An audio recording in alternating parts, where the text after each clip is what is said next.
From this distant vantage point, the Earth might not seem of any particular interest. But for us, it's different. Hey, we're back. Howdy. BigWaveAstro Howdy. back in the house. It's been a couple minutes and lots gone on since we've last checked in with our audience. And fortunately for us, we have a special guest, a good friend of Daniel's. And I'm going to hand it off to Daniel to introduce our guest. Hey, BigWaveAstro family. Yeah, this is a friend I've known for about, I think since the beginning of 2016, I want to say. And Daniel is he's been a comedian for years, stand-up comedian.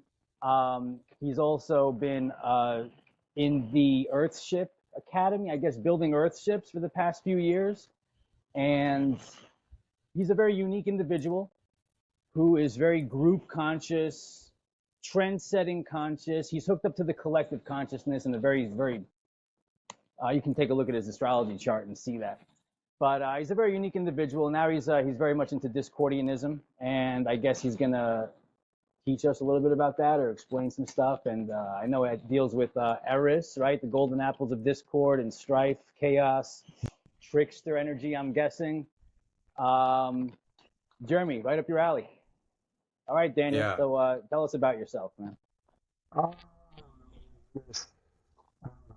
But the new COVID variant is called Eris, E-R-I-S, That's right.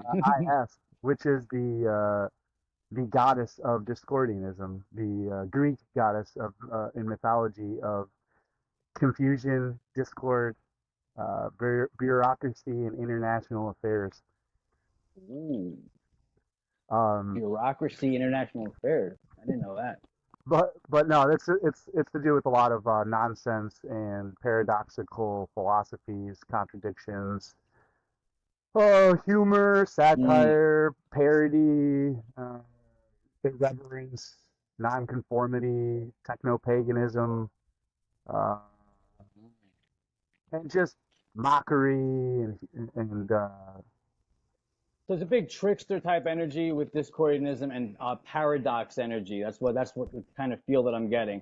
And primordial, I'm guessing, because Eris is a primordial goddess. yeah, that's I think. the chaos is what is the invisible goo that underlies all of reality. That's what actually runs reality, is the invisible chaos, not the visible order. Like the way you said someone that. shared once with me the science of nonlinear order or chaos theory. And it says there is an order, but it's nonlinear. Yeah, And that made a lot of chaos sense to theory me. is 100% linked to Discordianism. Yeah, they go hand in hand, as a matter of fact. Most Discordians are non-practicing chaos magicians. Non-practicing chaos magician. We're lazy. I have some. I was gonna say, so the I want non-practicing. to. Okay. I want to share some dots. I've known Daniel because we've been Facebook friends for quite a while. Just real casual. Occasionally I'll comment and back and forth, but it's been quite a while actually. Mm-hmm. And in a way, this show, so I'm going to blow people's minds. This is how I decode astrology. And I didn't realize your chart until recently. So this is a recent, fresh decode. But this show, in a way, was given birth through Daniel, our guest. Oh, yeah, that's right. This show wouldn't be possible without you. And so let me just put a couple dots on the table. BigWaveAstro is a show built around the transit of Pluto through Aquarius. Watch this. This is mind-blowing. Pluto in Aquarius is Scorpio Aquarius. This show is built around that. The whole premise of that, framing of that. Because Pluto We're going to be tracking. Our goal is to track for the next 20 years the big waves with Pluto and Aquarius transit. And so I knew our guest Daniel through Facebook in far out interest. Yeah. And then I ran into Daniel, my co-host here, through his friendship with you, happenstance. I'm we like, had whoa, one check mutual this guy. friend. He's friends with you. Oh yeah, one go mutual ahead. friend. That was you. So I was like, how do I? So the we reason linked I up, we bumped became into friends. you on Facebook and started observing you, like my 4th house Aquarius Scorpio rising. So I started like, whoa, who's this guy, right? Oh, he's friends with Daniel, and he's kind of talking about some stuff that I'm vibing with. UFC, astrology, all sorts of stuff. Yeah, me, yeah. You know, It's flat Earth. page, yeah. And then I'm like, oh, he's friends with Daniel, okay. And then we started connecting, and then the show was given birth to. But if this show is an Aquarius Scorpio show, there must be an Aquarius mother here that gave birth to us. Yeah. In a sense. And that's Daniel, our guest, which is the Aquarius moon, Scorpio rising, which is the Pluto signature and the Aquarius signature. And so. Yep. And one of the reasons I accepted Jeremy's request. That's how chaos magic works. It's true, yeah. One of the reasons I accepted Jeremy's request was because I saw Daniel Falkenbach as a mutual friend. And I was like, okay, click, that's it, whatever. So I didn't think that was a no-brainer. I had some street cred right there. Yeah, that was some street cred. You're allowed in. So I was like, all right, he's got to be on the show. At least one of the first guests on the show. Yeah. He's got to be on the level, if you know what I'm saying. You know. And this is like a 20-year commitment because we're going to be tracking Pluto in Aquarius, which is, at least 20 until 2042. I think it is 2043. We'll see. Yeah. I don't even know what the hell I'm doing next week, but we'll see if we make it that far. So we can blame our guest Daniel for everything. In a way, you helped birth this. What's crazy is actually Mommy. I'm going to call you Mommy. Mommy Falkenbach. No, I'm joking. I was watching a Discordian live feed on Facebook earlier. I actually thought it was the host Jeremy, but it just so happened to be another guy who was talking about Discordians, and I'm like, wait. That was the reason I was watching it, is because we've never been face to face before. This is the first time, so I hopped on his earlier, and I thought it was you, but it wasn't. It just so happens this is the first time we're talking. And I've made you the moderator of like 2 of my Discordian groups, both of you guys. The newest Discordian Society 2023, and the new group I just made last night, Discordian Techno Paganism 2030. I got to keep the 2 and the 3s. Yeah, I saw that together in there, and that group's cool. I already posted a bunch of how to hack reality and how to be a good computer programmer and hacker, how to use the technology to help yourself in business and marketing, and actually shared his Jeremy. Wait, was it Jeremy or Jason's? See, now I'm getting you guys confused because the Jason guy is a promoter. Jason Archaics? No, Jason Pellish. Dude, I got you guys told. I was like, wait, the host he's like all about branding and marketing, and he has his own website. I'm talking about you, Jeremy, but no, this is the other guy. So the whole I got the whole thing all mixed up. That's why the other day in the phone you said, "Oh, your friend Jeremy is big into Discordianism." Yeah. I was like, "Okay, I guess he is." And I asked him, and he was like, "What's that?" I don't know. I'm like, maybe you are. Can I bring something up that I think is really relevant here? Yeah. And I'm vectoring over to Discordian from an interesting place. I'm just telling a story. I was watching actually a David Weiss Flat Earth broadcast, and these people that were very biblically based were interviewing him, and someone called up and basically made this question of like, hey, when is the truth going to come out, and is this flat earth going to bring everyone together, basically kumbaya, right? Togetherness. And this biblically based guy, he was a brother, African-American brother, he said something really interesting to me, but it really resonated. And I want to ask our guest if this resonates with you and the ethos and logos of Discordianism. But he was speaking from a biblical perspective. And what he said was, we're not supposed to kumbaya. We're supposed to exodus from the cube, from the Death Star, from the Fatrix system. We're not supposed to all get along and kumbaya, one world religion, no more of this, no more. We're supposed to get into our holiness, which is our wholeness, which is perfection and wholeness, which is an interesting take on Virgo, by the way. Virgo is being whole, pure and whole, and not perfect in a false sense, but perfect in a sense of wholeness. We're supposed to come into our wholeness and holiness. And that doesn't mean we get along with everyone. That means we're breaking away from a system, not like in a fucking he's circle. He's 100% right. I've met with David Weiss actually within this past year. He's 100% right. Actually, I noticed all of the I'd say most of the newer flat earthers. I give it like back when it started getting real popular in 2014. And by the way, Daniel, I look back in our conversations and I'm like, what the fuck? I'm like, I've been talking to this guy since 2015 or 16 or something. Dude, remember Quasi-Luminous and Blood Over Intent and those days? Yeah, I remember that shit. So it's like, obviously. I remember that stuff too, but I wasn't in the circle. I just looked at it the other day. Yeah. Wow, I'm like, I can't believe how long, almost a decade I've been talking. That was 7 years ago, bro. That's actually a Saturn quarter. Saturn that takes 28 years to go around. That's a Saturn quarter. So sorry to break off. A lot of growth. So I noticed that these naive flat earthers, everyone should kumbaya. Why can't we all just get along? Why is there so much fighting in the flat earth community? And then these are the ones that disappear. These are the ones that can't handle it. These are the ones that just go away. And I sense it too. I see them and I'm like, look at these clowns. I want attention. I want love. I want everything to be perfect, and it can't be any discord, and it has to go.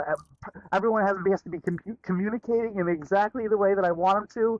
It's like, what the hell kind of control issues do you have where everyone, male, female, this belief, that belief, this religion, that religion, this business, this career, this cryptocurrency, this he loves Bitcoin, and it's like. He has an app. He has his own business. He's writing books. He has his own podcast. He does his own Kickstarter. Everyone just freaks out about what other people are doing. And frankly, I don't give a shit. I'm one of the people who I just been doing my own thing. I mean, I just saw a guy freak out on his Twitch stream saying, I fucking stream out of my house. I live out of my basements. I stream to pay rent. I fucking do that. Like, what the fuck is wrong with you? I did it for free when I got just going. I did it for free for years, and I've been doing this for free for so many. I don't care. I'm like a veteran wrestler who makes fun of the new wrestlers that get bring into the business. They're like, listen, kid, I've seen plenty of you people. You're a flash in the pan. I've seen you come and go. And you're a dime a dozen. You think you're different and special than the rest, and then they just disappear. But that's their chance. That's your chance to shine. Jeremy, he's got Saturn by his rising. Are you gonna? He's got Saturn by his rising. I can feel it. Yeah. Right. So So you're questioning. We're in Leo season, by the way. This is relevant about authenticity. Yeah. How real are you? How strong are you? Or are you just weak and inauthentic? Exactly. That's kind of what you're exposing. Does your voice carry a lion roar? Are you lion-hearted? Do you have courage? And I just want to go back to the discordant thing and ask you, I think there's lurking in here a poison pill, a Trojan horse, and a false lure that's attracting people of this togetherness that is a utopianism. That's a delusional utopianism. Sorry. This is Jeremy, not that we're not. Sorry to interrupt. Just real quick. One of the main principles of the Discordian, one of their sayings is, us Discordians must stick apart. Oh, there you go. So, yeah. I mean, okay. So I think this is one of the macro themes that we're going to be talking about for 20 years, because power is moving into Aquarius. Yeah. High expressions of power in harnessing, and very low expressions and pitfalls. And it'll be Pluto's going to test your metal. And it's going to be about this, because are you a real motherfucker, or are you just a trendy BS wannabe anti-trend, poser basically? Yeah. And are you following this false utopianism, which is BS Aquarius? Or are you are you a real Aquarius, or are you a BS Aquarius, basically? Are you, individuality. How does your individuality stand out? Are you able to lead? Are you just another wallflower in the group? But Daniel has a very strong Leo Aquarius axis. He's got the moon Jupiter in Aquarius in the first decan, and he's got Mercury and Mars somewhere in the middle of Leo, with I think some other stuff also going on in Leo, like Eros and Nisus. But and it's in third house, ninth house axis. So this is like, the axis of the genius. Aquarius is very genius. We know that, right? And Pluto is right by his moon. So there could be some stuff going on with him and his mother, right? Leo's the creative genius. Leo's the creative genius. Yeah, Leo's the creative genius. And basically how you are able to create, and sports also. So I know he's into basketball. You won something with basketball recently. But as a creator, I think Daniel's on the route of North Node Taurus, by the way. 6th house by the 7th house descendant. So I think Daniel's very much going to be creating many, many different facets for groups and networking. So big. Taurus is the builder. Is the builder. Building. You're building something. Definitely. He has to be building. And he's also a Virgo sun. Yeah. And there's a grand Earth trine right now going on. So building something for the future, 11th house sun? Yeah. Just to spoil it, Earthship Library Comedy Club.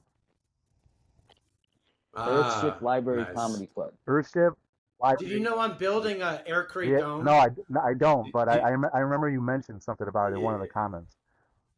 In Hawaii, I'm building a small sanctuary oasis, and we are 3/4 of the way done, and then COVID hit.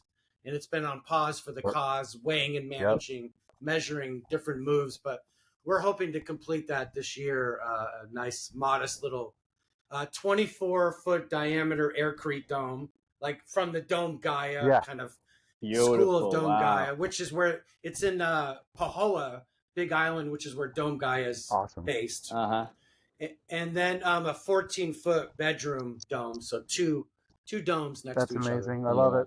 I know a dude who wants to build his main Earthship station in Hawaii, so that's awesome. Yeah. But that's Hawaii. That's been on the freaking on the radar recently. It's obviously a tragedy. What the hell is going on right now in the world? What me and my partner? Oh yeah, Hawaii. Do you want to get into that? They can build their 15-minute cities in digital. Yeah, exactamundo. Yeah, the elites buying out. That's exactly. And did you see the new Mountain Dew can? No. Did you take a look at the Mountain Dew can? Jeremy, tell them about it. Well, Mountain Dew, DEW. So they have a brand new Mountain Dew flavor, and it has all these sort of pictures of these sort of cackling Hawaiian tribal looking demons. Laughing. And it's called Mountain Dew Maui Burst. Maui Burst. And Dew is DEW. Oh no.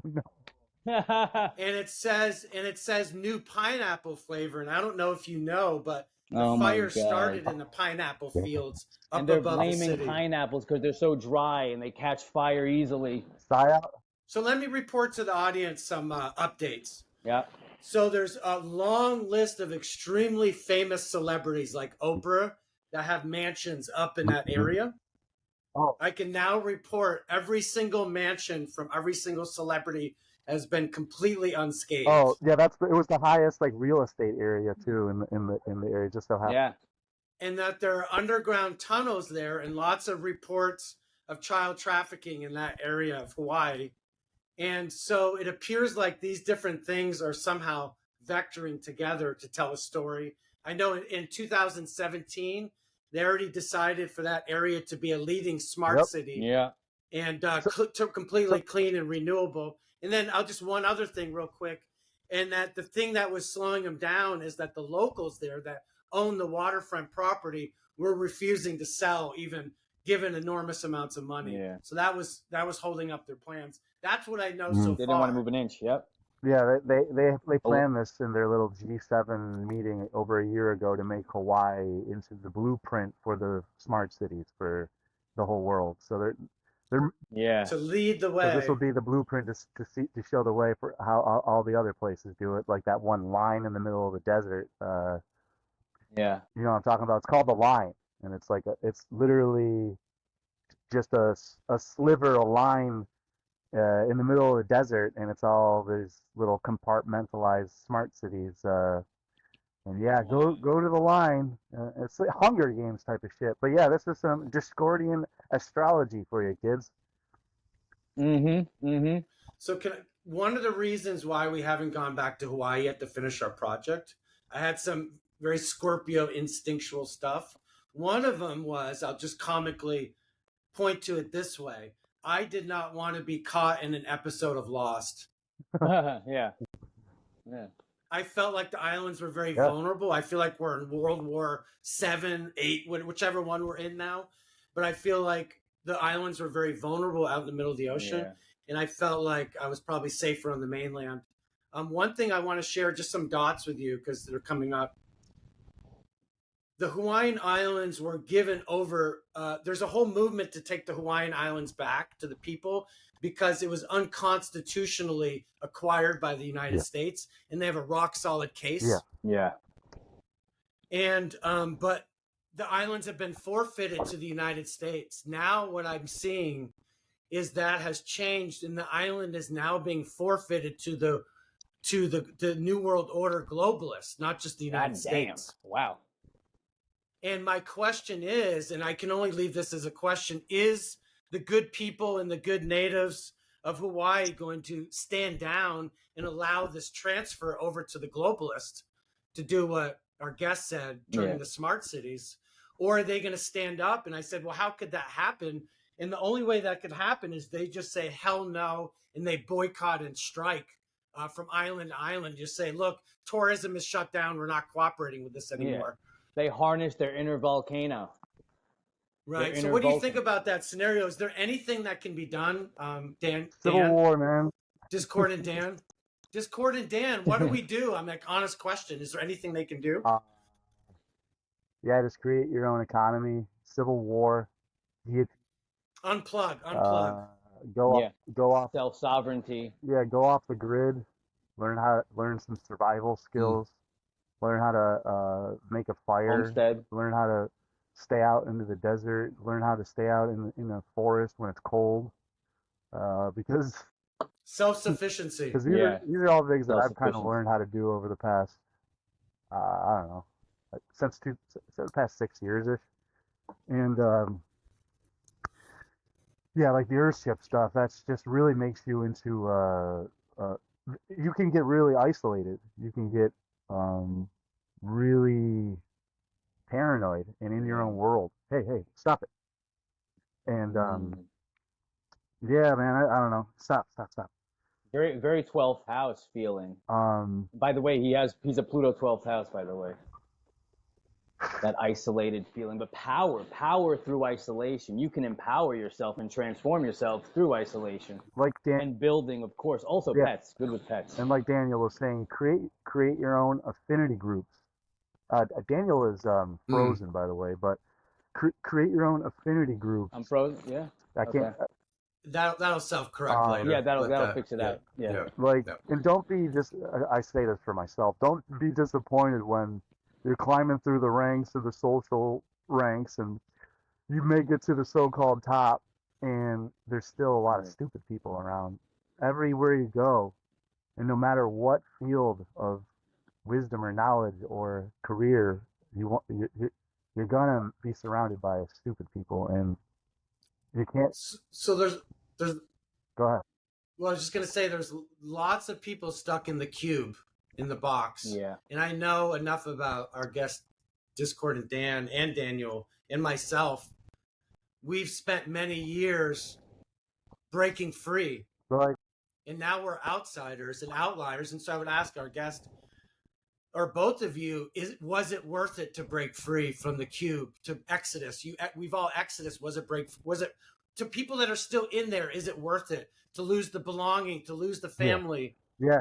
Is it worth it to be free? Yeah, it is. Well, yeah. In a way, we're still breaking free. I'm still breaking free, but definitely compared to like my sister and the rest of my family, like I'm on the fringes. I'm on the outskirts. I'm the weirdo. I'm the rebel. I'm the black sheep. You're a pure blood. Yeah, exactly. And I'm a pure blood. Yeah.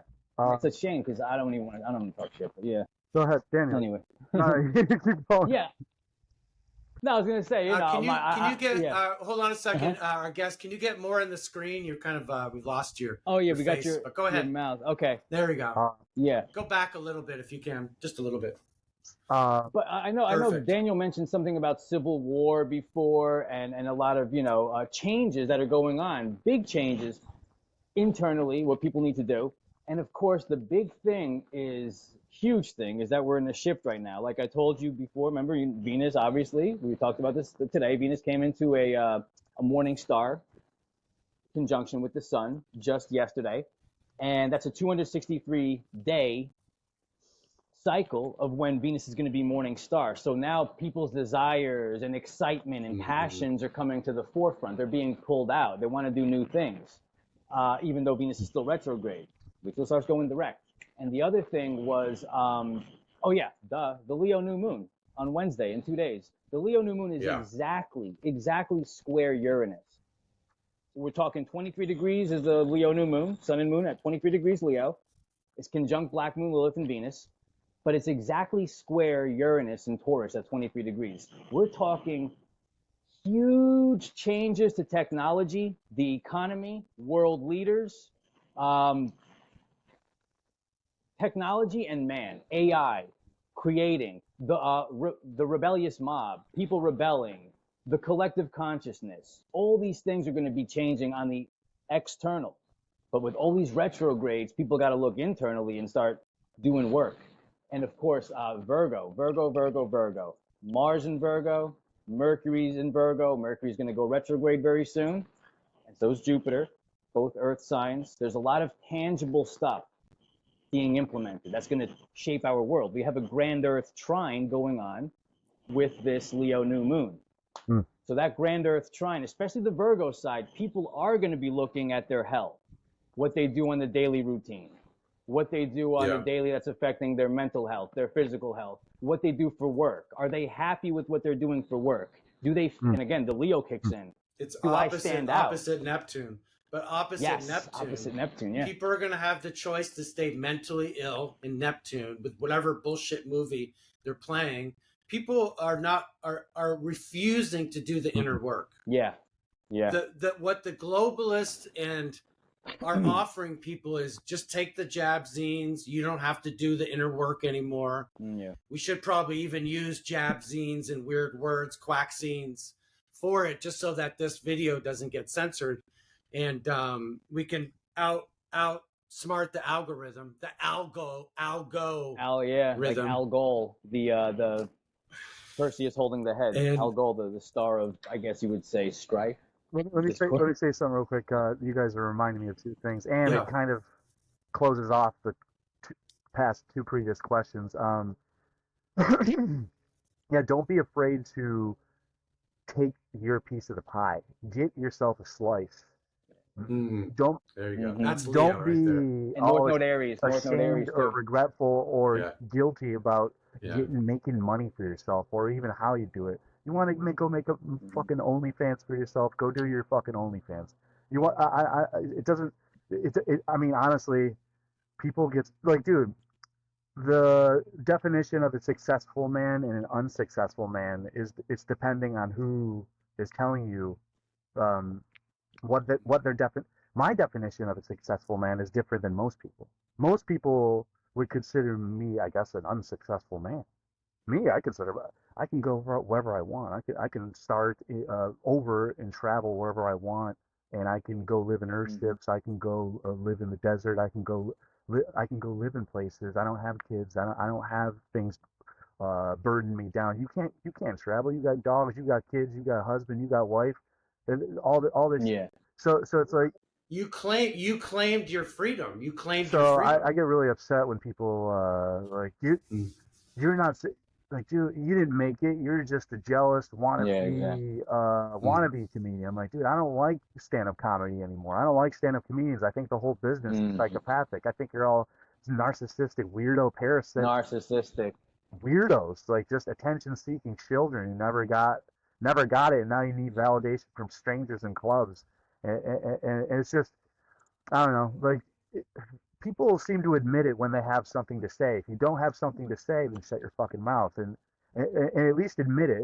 Well, if you have a podcast, wow, that means that you got to have something to say. That means that you think that you have something worthy to say, and you can make constant content and episodes with you just chirping and yapping. Well, yeah, some people are capable of doing. Yeah, you're damn right. Yeah. Others aren't. So just shush. Live and let live. Sorry, my dog is he's Oh yeah, your dog. He's moaning at. What's your dog's name? Hey buddy. Bean. Hey buddy. What's his name? He's attention seeking. Bean. Yeah. But adorable, man. Oh. Yeah. So like unsuccessful and successful, and it's like, all right, well now I'm gonna use AI, and now I'm gonna get into marketing and business, and it's crazy, man. Can I vector something? Your North Node in Taurus is about self-value, self-sufficiency, self-worth, money, knowing your worth. And then Leo has those qualities too of knowing your worth, knowing your value, but kind of in a different way as Taurus in a way.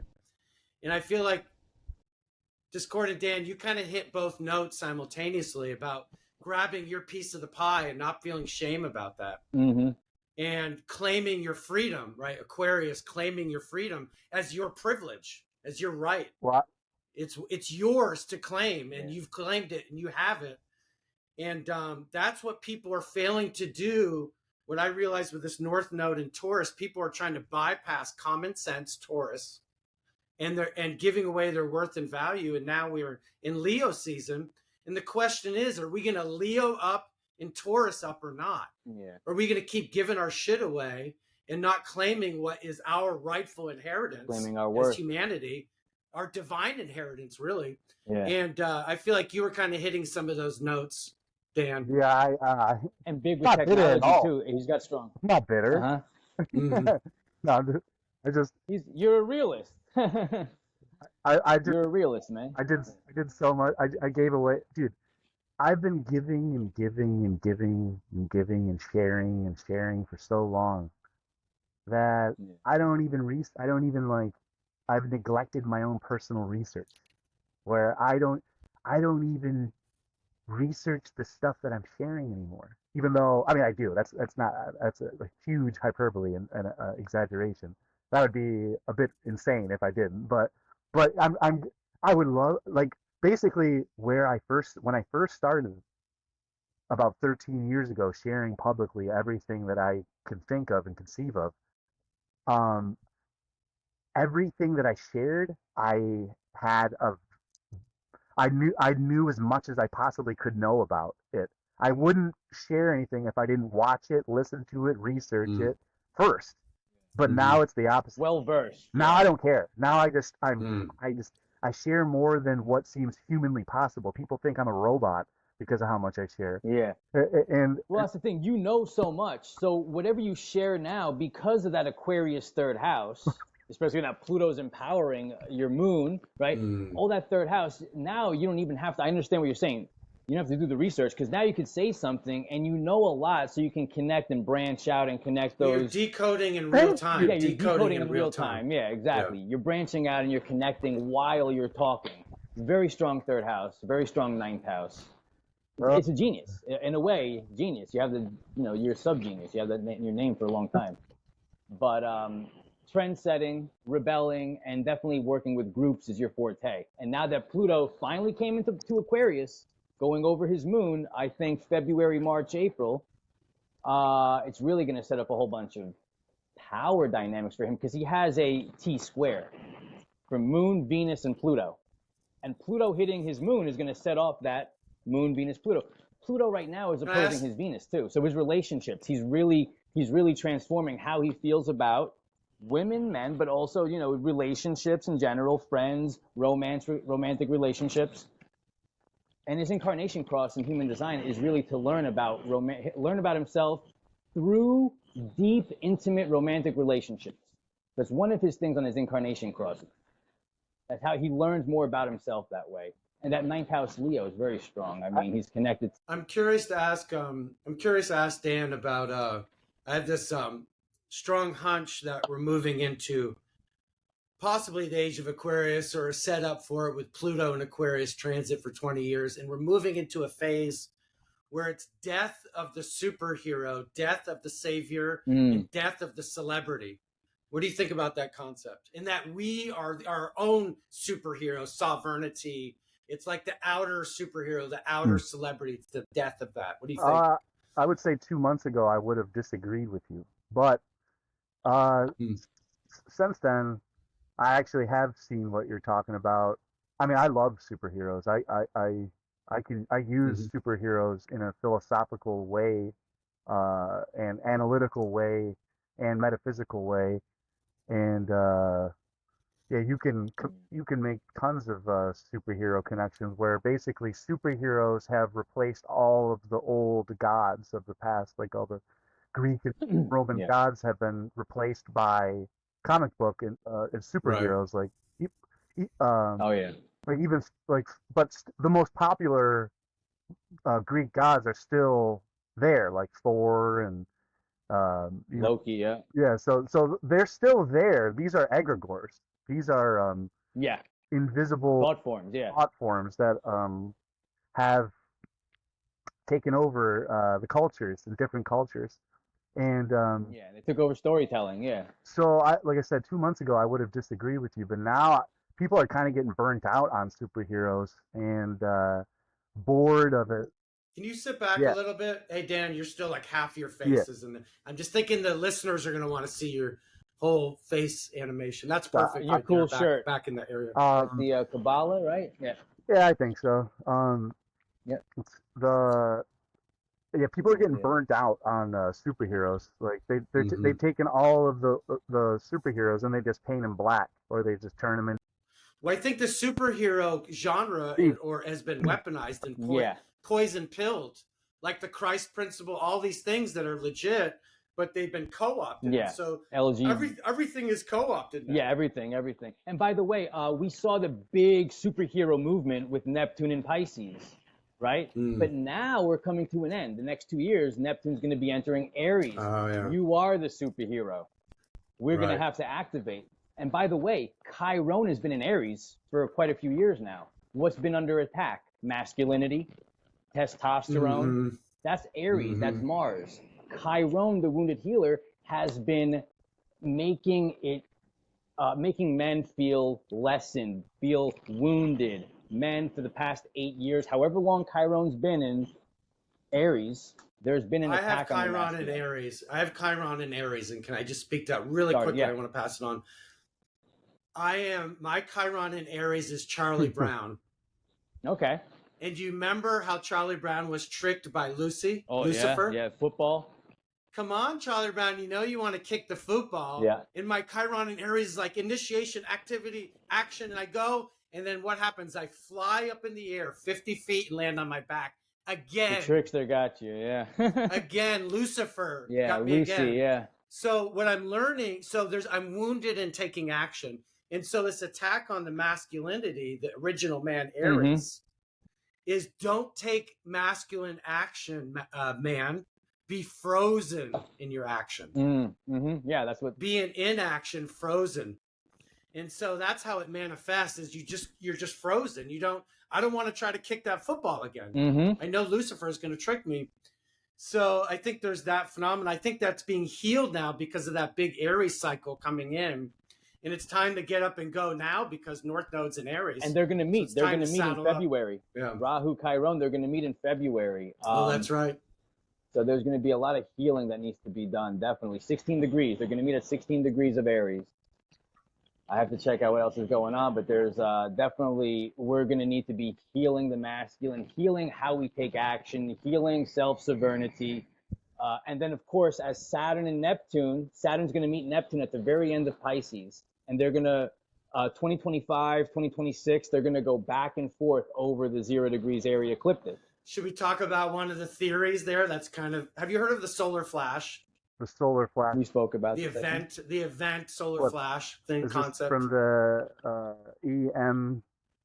the Not that. This is from the solar sun, like some kind of cosmic solar flash that will kind of have a 5D awakening effect. Yeah. And it might, that they call it the event or whatever. Now, some people are speculating it's going to be in 2024, and I'm going to have Daniel talk about this, but that some people are thinking when Neptune and Pisces meets Saturn, Neptune is the planet of spirituality, and Saturn is what crystallizes the spiritual into the physical, makes it real, is both going to be in Pisces, and they're going to walk hand in hand into Aries, the solar spark sign together. And some people think that's the point of the solar flash event. What do you Daniel, you've spoken about that. I definitely think there's going to be so much healing because they're going to be together for a while, Saturn and Neptune. In Pisces, going to Aries, retrograding back into Pisces, going back into Aries, kind of together. At the same time that they're going to be sextiling Uranus at the beginning as Uranus enters Gemini. That's going to be huge. Uranus entering Gemini, now we're talking about technology taking a lot of steps forward. Everyone's going to be inventing stuff. You still there, Danny? Yeah, I'm listening. Awesome. Not everyone, but many people, Gemini, right? They're going to be inventing new things, communication. But yes, Saturn and Neptune going back and forth, Pisces, Aries, this is going to cause a lot of, I think people are going to look inward and see that. Mental illness, yes. Sickness, physical sickness, mental sickness, people regretting. Saturn has a sobering effect over Neptune's fantasy. Neptune always portrays expectations and fantasies on things, while Saturn is like, okay, Neptune, I say this, Neptune's like a nightclub. You're dancing with some chick at the nightclub, you're drunk, whatever, you're on ecstasy, you're dancing, nothing matters, music is blasting, it's dark. Next thing you know, Saturn comes in. It's like the cops bust down, lights on, DJ shuts off the music, you're dancing with a transsexual, your drink is fucking a cigarette in there, it's not even alcohol, you don't even know what the hell you're drinking, everything's You're ugly. on your 15th booster. Yeah, and then you look and feel so ugly. Everyone's ugly around you. You're like, what the fuck? So it's like Saturn, sobering effect on the fantasy. Fantasy's over. And now it's up to you. Can I also add to that? You hit this point, and I want to say this quick.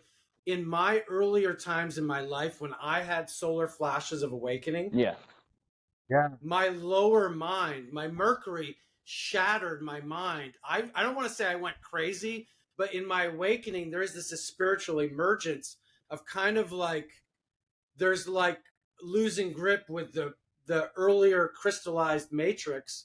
And then you have to integrate that. And that could be en masse during that time. So there could be a lot of people, a lot of spiritual emergency. Go ahead.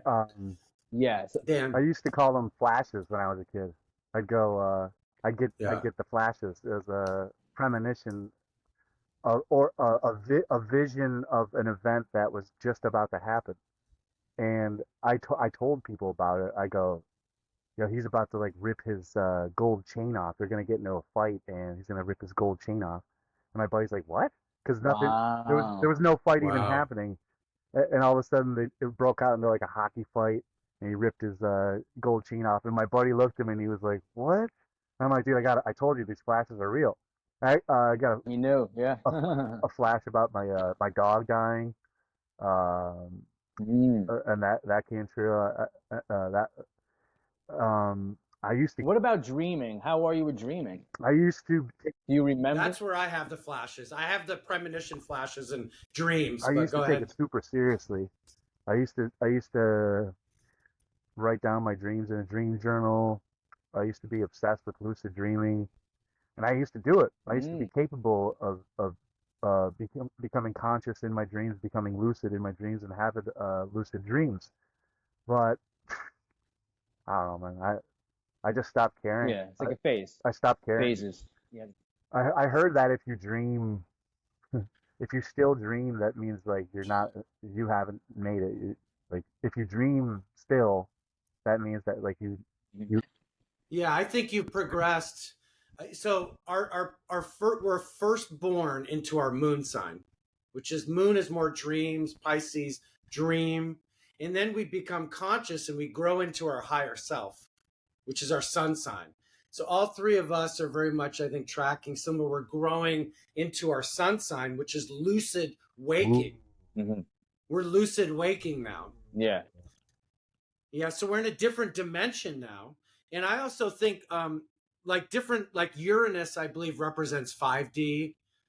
Saturn is 3D. I believe the sun, our Atman, sun, is all D.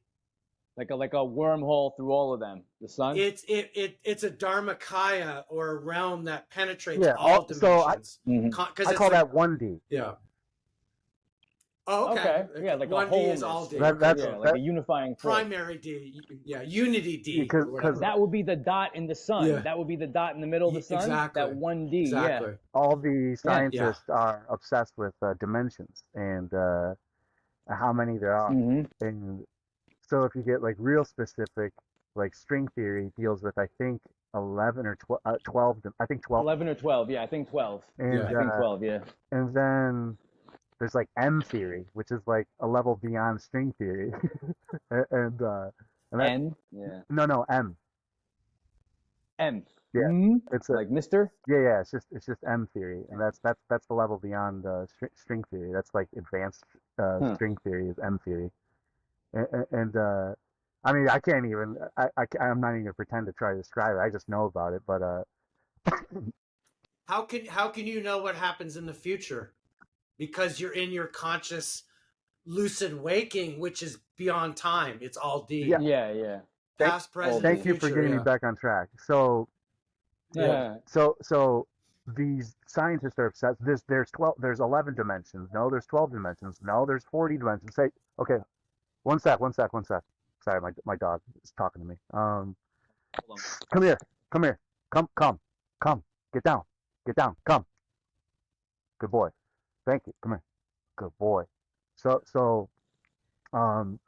I did 3D.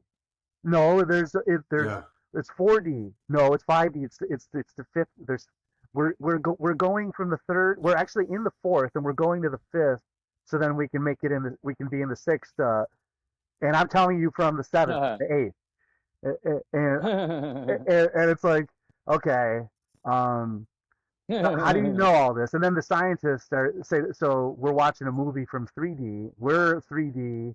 So, and then, like, that's when you get into like the what's it called? Flatland. And that's when like the Flatland. Yeah, that's another movie. That's a great movie, dude. And it was the movie. Yeah. It was based off the book, which was written in the 1800s. And there's also a sequel, and I think even a third. All right. I'll let you inside. One sec, guys. So I think I think they're lying. Obviously, they're lying about the dimensions. That means there's only one dimension, and they also say that like there's one plane, one non-dualistic plane, and where everything is at different frequencies. Or the Advaita Vedanta says there's only one, not two. So. They don't even say one because one implies two, so it's just not two. There you go. One implies two. Yeah. So I'll just, which is again, I'm sorry to cut you off, but that goes back to the 1-2 of Aries Taurus. Aries is a hyperbole fountain, and Taurus is obviously a Taurus field, and you can see it in the signs. Taurus obviously a circle with another circle, the horns forming. So it's like two Taurus fields with the Vesica Pisces, and Aries you can see is coming from a hyperbole center and then fountaining outwards, which is hyperbolic, which again forms a Taurus field. So Aries is the head, and Taurus is also the rest of the head, the neck, throat. Anyway, the 1-2. Masculine, feminine. Yeah, that. Which, by the way, Neil deGrasse Tyson just came out, a scientist. You're talking about scientists. Neil deGrasse just came out saying gender. What's it? Gender's on a spectrum. Yeah. Yeah. Just putting that out there. I used to have, along with the 1D all D concept, I used to have a band called Perfect Zero. Well, what is that? Oh yeah, I remember. Yeah, Perfect Zero. Perfect Zero. The band name that I used to have was Perfect, Perfect Zero. Nice. The Singularity or something like that. It reminds me of. Yeah, it's kind of like it's indivisible. And then my what was it? I'm trying to think of not Elysium. Oh, I'll come up with a name. Elysium. There's this term. It's kind of a Virgo nod. It's a Greek term, but let me just get to it because I'm having I'm spacing it here. Oh, I'm definitely using AI like crazy too, especially Dan GPT is awesome. Do anything now. Oh, Epsilon. Epsilon. Have you heard of the word Epsilon? Yeah, Epsilon, sure. So my friend just wrote a song, Epsilon. And Epsilon, this is a great little Virgo nod. Epsilon is the smallest amount you can possibly have just before zero. So it's like this purification or getting to this kenosis. So there's gnosis, which is knowledge unmediated by the mind, enlightenment. The Buddha achieved gnosis. But just before gnosis is kenosis, which is the desert experience or the emptying out that precedes gnosis. Kenosis with a K? Yeah, kenosis is just preceding gnosis, and it's what everyone is avoiding. It's the dark night of the soul. Yeah. The kenosis, the emptying out, where all those things that brought you pleasure don't bring you pleasure anymore. And you get to this point of epsilon, the smallest amount you can have just before zero. And then Satori. Okay. Yeah, so that's the cycle. That's the sequence. Very poetic. Nice. And then perfect zero is achieved. I like that. That's actually relieving to hear. Yeah. How much longer do you want to go, boys? Because I know this isn't going to be the last time we're going to do this, but how much longer? Yeah, that's really good. We need regular guests on the show. So we can start wrapping it up. We didn't cover the transits too much. You did a little bit, Daniel, but we'll remind people the sun's in Leo. The new moon in Leo's coming up on the 16th. So folks should be looking out for that. Yeah. And this is all squaring the Taurus energy, so try to innovate your Taurus and Leo and keep it chill. Yep. And be discordant, be brave and courageous, like our guest has reminded us. Don't be, I hate to say it, don't be a bitch. Don't be a bitch. Claim your freedom and claim your piece of the pie is the message. Reclaim your lion's roar, your courage. Reclaim your lion. And how do you stand I'm going to add Virgo in there. Be pickier. Yeah. Not less picky. Learn to discern. Yep. Anyways, great having you all. And we're going to stay and chat a little bit afterwards. But thanks for everyone for listening. All right. It's been fascinating. Thanks to our guest. Take care. And peace out, folks. Adios. I would give a peace sign, but I did.